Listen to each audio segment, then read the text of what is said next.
देखिए, तो एक्सरसाइज 3.3 में थे हम, और इसका क्वेश्चन नंबर 3, उसका फर्स्ट पार्ट हो गया था, सेकंड हो गया था, थर्ड हो गया था, हो गए थे ना ये सारे के सारे, ठीक है। पार्ट 4 देखो भाई, अच्छा क्वेश्चन है, इंपॉर्टेंट है, अक्सर एग्जाम में आता है। देखिए क्या कहा है, the taxi charge in a city consist of a fix charge together with the charge for the distance covered. For a distance of 10 kilometre the charge paid rupees 105।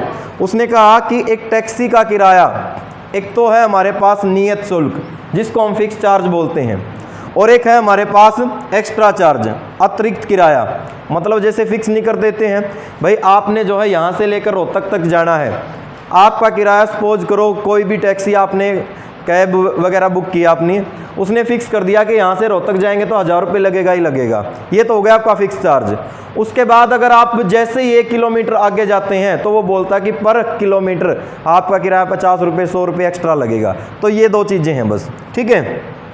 इसने कहा कि for distance of 10 kilometre the charge paid rupees 105। तो कह रहा है कि 10 kilometre के लिए जो है 105 रुपये। For a journey of 15 kilometre the charge paid rupees 155, 155 रुपये उसको देने पड़ते हैं। तो what are the fix charge, fix charge बताइए क्या होगा, and the charge per kilometre, यानी कि जो एक्स्ट्रा चार्ज है पर किलोमीटर वो भी आपने बताना है। बाद में उसने पूछा कि how much does a person have to pay for travelling a distance of 25 kilometre. अगर वो 25 किलोमीटर की यात्रा तय करता है तो उसने जो है कितना चार्ज देना पड़ेगा, ठीक है। तो ध्यान दीजिए भाई, 2 चीज़ें हैं इसमें, एक तो है हमारे पास फिक्स चार्ज, लेट किया हमने, let fix charge, fix charge को हमने मान लिया, क्या मान लोगे, रुपीज़ एक्स, ठीक है। उसके बाद एक्स्ट्रा जो चार्ज है, जो एक्स्ट्रा चार्ज है उसको आपने मान लिया रुपीज़ वाई, क्योंकि हम चैप्टर पढ़ रहे हैं pair of linear equation in 2 variable, जिसमें वेरिएबल की संख्या हमारी कितनी होगी, 2 होगी, तो 2 मानने ही पड़ेंगे आपको। अब अकॉर्डिंग टू फर्स्ट कंडीशन, प्रथम शर्त के अनुसार उसने कहा क्या है, उसने कहा है कि अगर दूरी अगर हम तय करते हैं कितनी, 10 किलोमीटर, तो पैसे देने पड़ते हैं 105। जो ये 10 किलोमीटर दे रखी है ये आपको एक्स्ट्रा डिस्टेंस दे रखी है, ध्यान रखें। तो फिक्स चार्ज तो था हमारे पास x, जो कि लगना ही है। उसके बाद पर किलोमीटर के लिए हमारे पास कितना है, कितना है एक्स्ट्रा चार्ज, कितना है y, और दूरी है हमारे पास एक्स्ट्रा 10, तो कितना हो जाएगा ये 10y। इन दोनों को जोड़ दें, क्योंकि ये भी हमारे पास एक पैसे हैं और ये भी एक पैसे हैं, दोनों को जोड़ दें तो कितना है 105। इसको हमने मान लिया इक्वेशन नंबर 1, ठीक है। तो सेकंड कंडीशन के अनुसार क्या हो जाएगा, सेकंड कंडीशन के अनुसार x फिक्स चार्ज तो एज इट इज, अब की बात जो डिस्टेंस है वो है 15 और चार्ज है 1 किलोमीटर का y, तो 15 किलोमीटर का 15y हो गया, दोनों को जोड़ दिया तो पैसे देने पड़ते हैं 155। इक्वेशन क्या आ गई, सेकंड, ठीक है। अब यहाँ से हमने फिक्स चार्ज और एक्स्ट्रा चार्ज जो है वो निकालना है। तो ध्यान दीजिए, फ्रॉम इक्वेशन फर्स्ट, समीकरण 1 से, अब 1 से हम या तो x निकाल लें या y निकाल लें, मर्जी है। मैं वैल्यू निकाल लेता हूँ x की, तो 1 से क्या आ जाएगा, x आ जाएगा मेरे पास 105 माइनस 10y, यही आ जाएगा ना, ठीक है।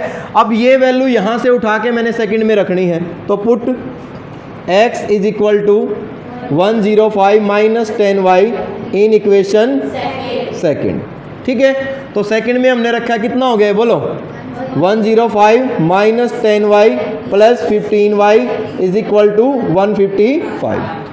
क्लियर है यहाँ तक? ये हो गया मेरे पास 15y और माइनस में 10y, कितना रह गया 5y, यही रह गया ना। इसको आप राइट हैंड साइड में लेके जाओगे तो ये कितना रह गया 50, यही रह गया। कुल मिला के अगर मैं y की वैल्यू निकालूंगा तो कितनी आ गई 10, क्योंकि 5 मल्टीप्लाई में है, राइट हैंड साइड में जाके कहाँ चला जाएगा ये डिवाइड में। तो मेरे पास y की वैल्यू आ गई, जो एक्स्ट्रा चार्ज था मेरे पास वो आ गया। अब ये y की वैल्यू आप 1 में रखें या सेकंड में रखें, आपकी मर्जी है। Put y is equal to 10 in equation first. एक में हम रख रहे हैं, एक क्या कहते हैं बोलो, x as it is plus में 10 इंटू 10 कितना हो गया 100 इज इक्वल टू 105। तो x कितना आ गया यहाँ से बोलो 5। ठीक है, तो कुल मिला के जो हमारे पास फिक्स चार्ज है, जो नियत शुल्क है, वो तो आ जाएगा 5 रुपये, और जो एक्स्ट्रा चार्ज है पर किलोमीटर वो आ जाएगा हमारे पास कितना 10 रुपये। बात समझ में आई। उसके बाद इसने सेकंड पार्ट में जो इसका बी पार्ट है उसमें पूछा इसने कि एक आदमी जो है 25 किलोमीटर की यात्रा करता है, 25 किलोमीटर डिस्टेंस जो है उसकी वो जर्नी करता है, तो बताइए कितना चार्ज देना होगा। तो सीधी सी बात है, फिक्स तो था उसका x एज इट इज, ठीक है, प्लस में कितना हो गया 25y। अक्सर बच्चे गलती कहाँ करते हैं, वो सिर्फ 25 की वैल्यू निकाल देते हैं, 25 इंटू वाई की वैल्यू गलत हो जाएगा। जो फिक्स चार्ज है वो पहले ऐड हो जरूर होगा, बाद में एक्स्ट्रा चार्ज ऐड होगा। बात आई समझ में। तो हमारे पास x की वैल्यू है कितनी 5 प्लस 25, उसके बाद y है हमारे पास 10, तो ये हो गया हमारे पास 255, यानी कि 255 रुपये जो है उसको देने पड़ेंगे। कितनी दूरी तय करने के लिए 25 किलोमीटर। समझ में आ गया सभी को? ठीक है, अक्सर एग्जाम में एक क्वेश्चन आता है। अगला क्वेश्चन देखें भाई, इसने कहा है a fraction become 9/11 if 2 is added both the numerator and denominator. If 3 is added both the numerator and denominator it become 5/6. तो find the fraction। तो आपने वो फ्रैक्शन निकालना है। ठीक है, देखो दो कंडीशन है, दोनों ही कंडीशन में जो है न्यूमिनेटर और डिनोमिनेटर में कुछ ना कुछ टर्म ऐड की है। ठीक है, तो बताना है कि फाइनली जो है फ्रैक्शन बनेगा क्या। तो ध्यान दीजिए, कोई भी फ्रैक्शन बनाने के लिए, फ्रैक्शन को हिंदी में भिन्न बोला जाता है, कोई भी भिन्न बनाने के लिए हमें करना क्या होता है, एक तो न्यूमिनेटर की ज़रूरत होती है और एक डिनोमिनेटर की ज़रूरत होती है। तो लेट किया हमने, लेट मान लिया हमने, लेट जो न्यूमिनेटर है उसको हमने मान लिया क्या x, और जो डिनोमिनेटर है उसको हमने क्या मान लिया y। तो जो फ्रैक्शन हमारा बनना है, फ्रैक्शन क्या बन जाएगा x/y, यही तो बन गया, x/y बन गया। हमने जो है इसी की वैल्यू निकालनी है x/y की, लेकिन जो टर्म कंडीशन दी है वो अब अप्लाई करेंगे। तो फर्स्ट कंडीशन के अनुसार उसने क्या दिया है, फर्स्ट कंडीशन के अनुसार उसने कहा अगर न्यूमिनेटर और डिनोमिनेटर दोनों में कितना ऐड कर दे, 2 ऐड कर दे, तो 9/11 बन जाता है। इसका मतलब न्यूमिनेटर में 2 ऐड किया तो x + 2 हो गया, डिनोमिनेटर में 2 ऐड किया तो ये कितना हो गया y + 2, यही हो गया ना। तो ये बन जाता है हमारे पास कितना 9/11, यही बात है ना। ठीक है, अब कहोगे सर यहाँ तो लीनियर इक्वेशन दिखाई नहीं दे रही है, रियल में लीनियर इक्वेशन ही है। सोल्व करेंगे इसको, क्रॉस मल्टीप्लाई करें, कितना हो गया ये 11x + 22, 9 से मल्टीप्लाई 9y + 18, 9y + 18, यही हो गया ना। और ज़्यादा सोल्व किया तो ये आ गया मेरे पास 11x - 9y, 18 को भी मैं इस साइड ले जाऊं या 22 को उस साइड ले जाऊं, कितना रह जाएगा -4। ये बात समझ में आई आपको? इसको हमने कह दिया कि इक्वेशन नंबर क्या है, ये फर्स्ट है। ठीक है, बोलो सेकंड कंडीशन में उसने क्या कहा है, सेकंड कंडीशन के अनुसार बोलो, सेकंड कंडीशन में उसने कहा है अगर हम 3 ऐड कर दें तो 5/6 बन जाती है। किसमें, न्यूमिनेटर में 3 ऐड करो, x + 3, डिनोमिनेटर में 3 ऐड करो तो कितनी बन जाती है 5/6। बात समझ में आई?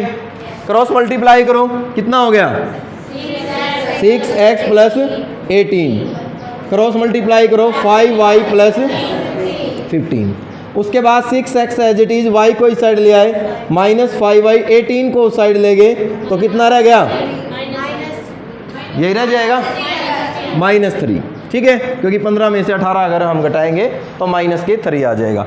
इसको हमने मान लिया इक्वेशन नंबर सेकंड। और क्योंकि हमने x और y की वैल्यू निकालनी है तो मेथड हम सब्स्टिट्यूशन मेथड का यूज़ कर रहे हैं फिलहाल इस एक्सरसाइज में। इससे पहले हमने 2 मेथड शायद नहीं, 1 मेथड सीख लिया है जो कि ग्राफिकल मेथड है। ठीक है, तो ध्यान दो, इक्वेशन फर्स्ट से भाई मैं वैल्यू निकालता हूँ किसकी, x की। कितना हो गया ये 11x, राइट हैंड साइड में लेके जाओ 9y - 4, यही हो गया ना।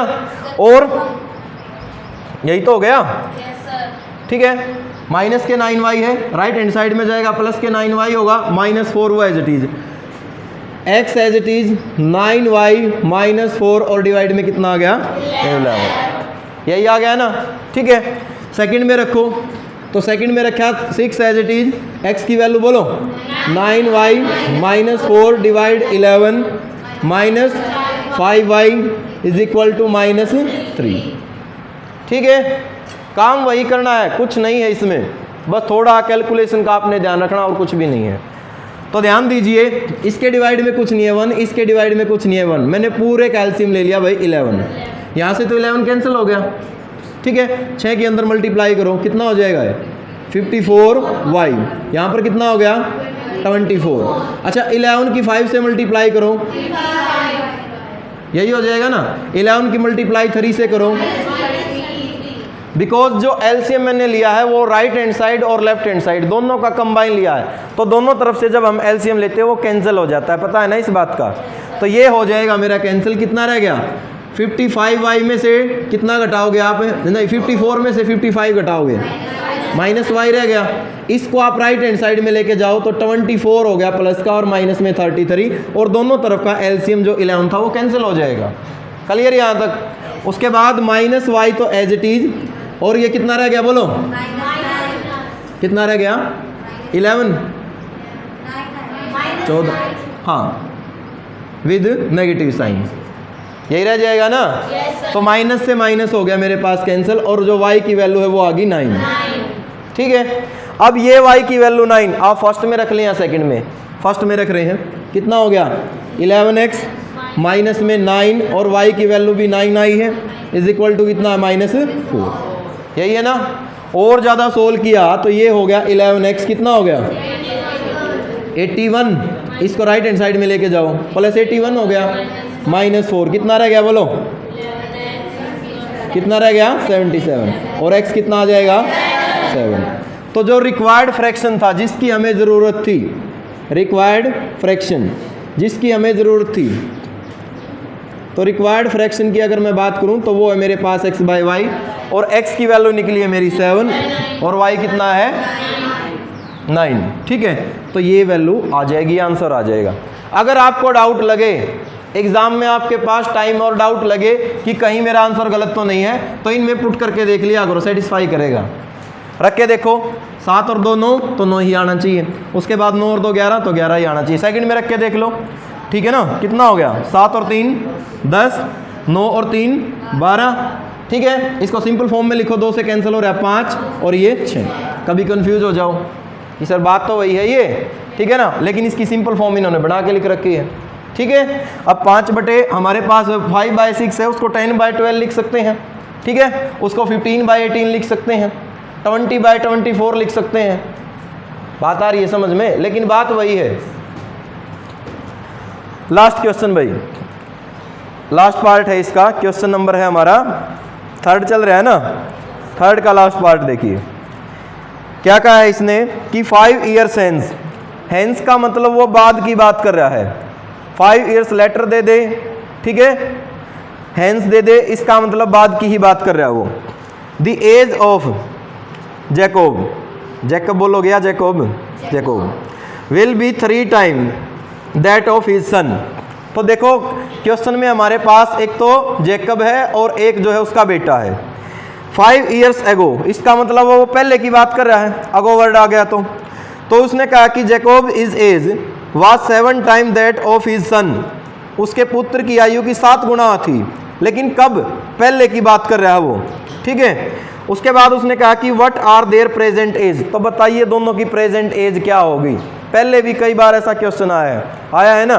मेथड बस आपको एक ही बता रहा, क्या जो चीज़ें दे रखी हैं उनके अकॉर्डिंग आप चलते रहिए, जो मेथड आपको बताया है उसके अकॉर्डिंग आप चलते रहिए, आपका क्वेश्चन जो है गलत नहीं होगा।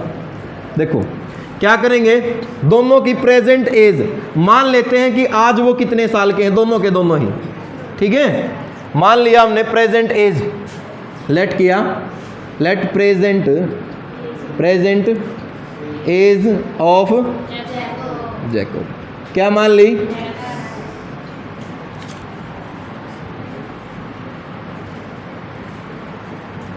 प्रेजेंट एज हमने मान ली है इसकी कितनी, x ईयर्स, कि आज वो x वर्ष का है।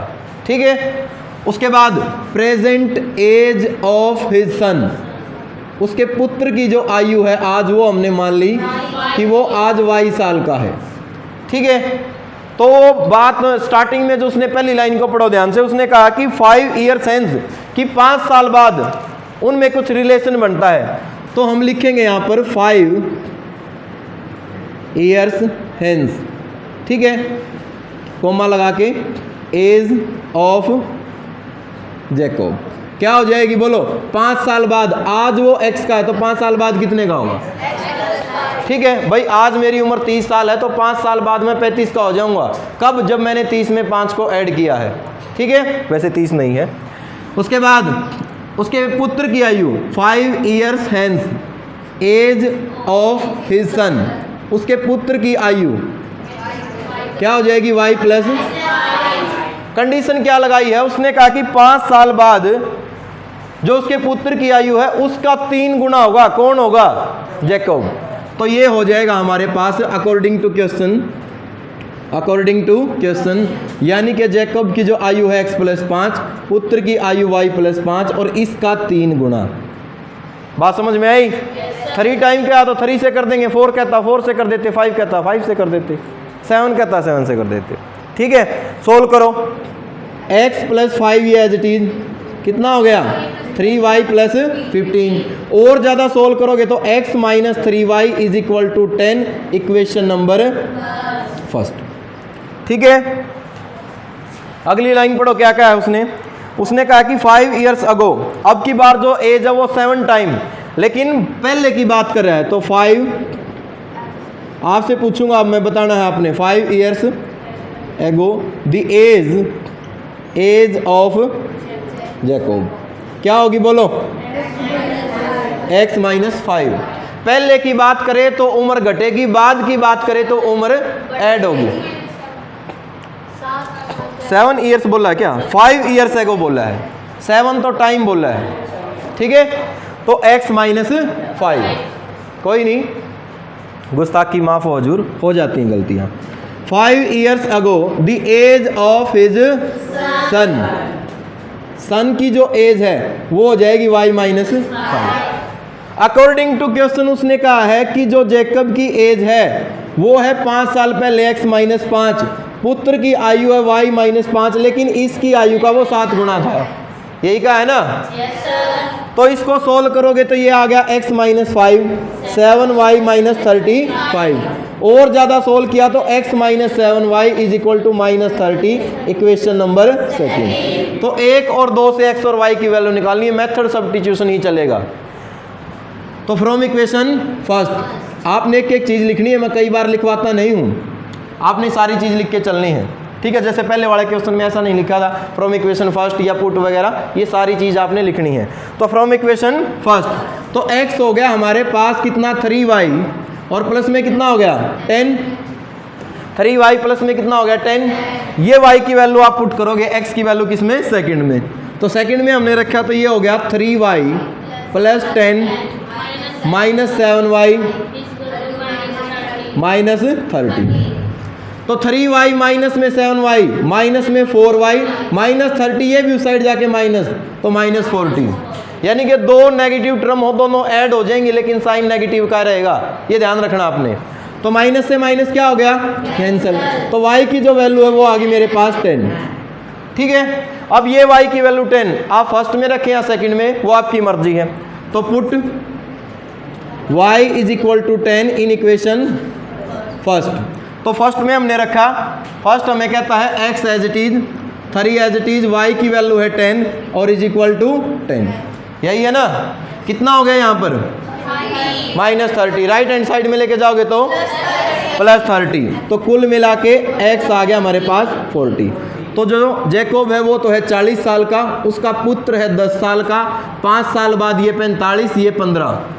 ये कंडीशन भी आप चाहे रख के देख लेना, आप ये रख के देख लेना डाउट लगे तो, जिसको बोलते हैं हम जस्टिफिकेशन ऑफ आंसर, अपने उत्तर की पड़ताल करना, जांच करना, पता लगाना कि हम गलत तो नहीं हैं। समझ में आ गया? काफ़ी आज के लिए इतना, ठीक है। तो ये एक्सरसाइज कर लेना भाई। इससे जो नेक्स्ट एक्सरसाइज है हमारी 3.4, मेथड का नाम होगा आपका एलिमिनेशन मेथड। एलिमिनेशन जैसे नाम से ही जाहिर है, आवाज़ ना करें, सुन ले एक बार। बेल होगी क्या? नहीं हुई है। एलिमिनेशन मेथड जैसे नाम से ही जाहिर है, a1x प्लस में b1y plus c1 equal to 0, a2x plus b2y plus c2 is equal to 0। करना क्या होता है, हमने जो है एक वेरिएबल को एलिमिनेट करना होगा, इसीलिए इस मेथड का नाम एलिमिनेशन मेथड है। एलिमिनेट करना मतलब उसको विलोप करना, खत्म करना, वो दिखाई ही ना दे, ठीक है। उसके बाद दूसरे वेरिएबल की हम वैल्यू निकाल लेंगे। मतलब क्या हुआ, जैसा आप फिजिक्स में ही पढ़ते हैं, कोई भी साइंटिस्ट आया, स्टार्टिंग में पायल ने अपना मेथड दे दिया ग्राफिकल मेथड, और बोल दिया कि ग्राफिकल मेथड से आप सॉल्यूशन निकाल सकते हैं। हमने उसके सॉल्यूशन निकाल ले, ठीक है, हमने उसके सॉल्यूशन निकाल ले भाई, बहुत ज़्यादा उसके सॉल्यूशन जो है हमने निकाल के देखे। उसके बाद राहुल आ गया भाई मार्केट में, राहुल ने बोला कि ग्राफिकल मेथड बड़ा बकवास मेथड है, इसको मत पढ़ना। क्यों? क्योंकि ये बहुत लंबा है, ग्राफ बनाने पड़ते हैं तब जाके सॉल्यूशन। उसने अपना सब्स्टिट्यूशन मेथड दे दिया कि ये मेथड मेरा बड़ा आसान है। उसके बाद कोई तीसरा बंदा और आया मार्केट में, उसने बोला दोनों के दोनों बकवास मेथड है, आप मेरे वाला मेथड पढ़ो जिसका नाम एलिमिनेशन मेथड है। मतलब एक वेरिएबल को हम एलिमिनेट कर देंगे और दूसरे की वैल्यू निकाल लेंगे, ठीक है। उसके बाद फिर तीसरा बंदा आया भाई, उसने चौथा आया, उसने क्रॉस मल्टीप्लिकेशन मेथड दे दिया। उसने पहले तीनों मेथड को बोरिंग बता दिया, उसने कहा कि मेरे वाला सबसे बेटर है, आप उससे तैयारी करो, आसानी से आप पढ़ लोगे। उसके बाद आप जैसे ही +2 क्लास में जाओगे, इन इक्वेशंस को सोल्व करने के लिए जो है मैट्रिक्स मेथड भी पढ़ोगे, अलजेब्रा का ही पार्ट है वो भी, ठीक है। मतलब उसने इन चारों को बोल दिया कि ये भी मेथड है, लेकिन मेरे वाला इनसे भी बेटर मेथड है। ऐसे ही ये बढ़ते बढ़ते लीनियर इक्वेशन को सोल्व करने के टोटल मैंने 12 मेथड आपको बताए थे। बाइसेक्शन मेथड आप ग्रेजुएशन में पढ़ोगे, कार्डन मेथड भी आप ग्रेजुएशन में पढ़ोगे। ये मेथड है सोल्व करने के इक्वेशंस को, ठीक है। तो एलिमिनेशन मेथड में करना क्या, हमने किसी ना किसी एक वेरिएबल को एलिमिनेट करेंगे। इसका कंप्लीट वर्किंग रूल अगली क्लास में बताऊंगा कि करना कैसे है, ठीक है।